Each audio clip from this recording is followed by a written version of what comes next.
femininity, and softness. These are your superpowers. Men crave it and wish they experienced more of it from women they meet. Some men have never experienced a soft, loving embrace, even from their own mothers. That's a sad reality. A man can love you and still choose another possibility because you display more testosterone and aggression than he ever has. If a man is expected to be a protector, a provider, and a leader, why do some women think it acceptable that he has to fight you for dominance? How on earth do you modern women expect a heterosexual man to accept your failed attempt at masculinity? You're so strong and independent, yet still want a man to take care of you. You want to be hard, not thinking about the fact that straight men don't want to date other men. They don't want to be seen out in public holding hands with a woman who could pass for one of his homeboys. Here's a very important point, so listen up. One of the quickest ways to run a good man off is to speak to him in a disrespectful manner. Don't let the grown boys fool you into believing that what you say and how you say it doesn't matter. They don't care about your mouth and what comes out of it because they have no intention of being serious with you or making you a wife. You unhealed women lack the foresight to see past your nose. Sometimes you ladies get comfortable because the wolves don't correct you. They don't care enough to hold you accountable. They let you operate with impunity, which further leads you to believe that your behavior is acceptable. When you do meet a quality man, you don't know how to take him calling you out. You think something is wrong with him or that he's weak because no one has ever held you accountable before. Men don't want you talking to them like he's your subordinate or child. That man wants for you to respect him like you respect your bosses at your place of employment. That same tone of voice you use with them to ensure your vacation days are approved is the same voice you need to use when speaking to your man. He deserves that same level of respect and more, especially because of all that you require of him. You want him to take care of your every need, but don't stop to consider what he wants. You know what type of woman he wants? A woman who walks in her femininity. A woman who makes her man feel needed. A woman who expresses the joy she has to see him walking in the door after a long day at work. That's the type of woman a good man wants. He wants to feel wanted.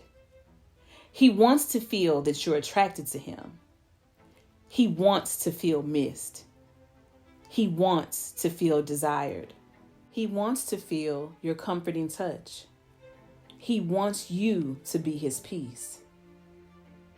Some women think their looks or whatever tricks they can perform in the bedroom is enough to keep a man interested while they arm wrestle him daily for control. He doesn't care if you cook and clean if you blaze a path of chaos and confusion on a regular basis. There is a difference between you performing womanly duties and being a homemaker. Any female can have a child, but not all of them are mothers. Any female can get married, but not all females are wives. Your gender at birth does not automatically qualify you for certain roles.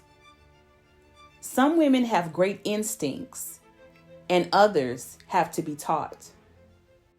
One thing I can advise is for you females to stop assuming that your outlook on love and relationships is correct.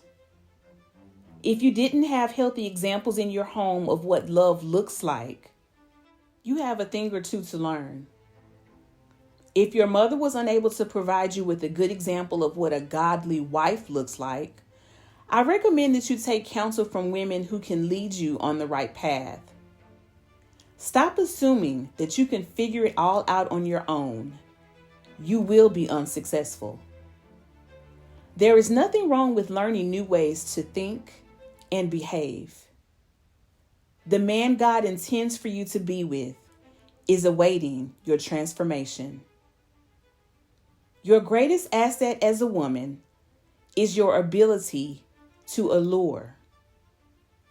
Let's define allure for those who may need clarity. The quality of being powerfully and mysteriously attractive or fascinating. This is how Eve convinced Adam to eat the fruit in the garden. This is how women keep their men hooked.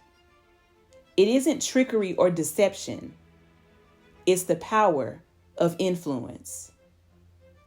I'm not sure why more women haven't figured this out sooner, but you would get more of what you want and desire from your partner or spouse if you learned to be cooperative. Submission does not mean that you are the weak link. It means you understand your position and allow him to lead as your influence guides his decision making.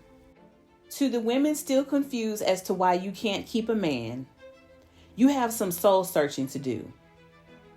He tried to hang in there, but the struggle became too great. He was looking for a wife all along, and even though there were glimmers of hope from time to time, he knew that you just didn't get it. You consistently ignored his pleas for you to change. You told him that if he didn't like it, he could leave. And so he finally did. He will eventually find someone who compliments him in the proper way.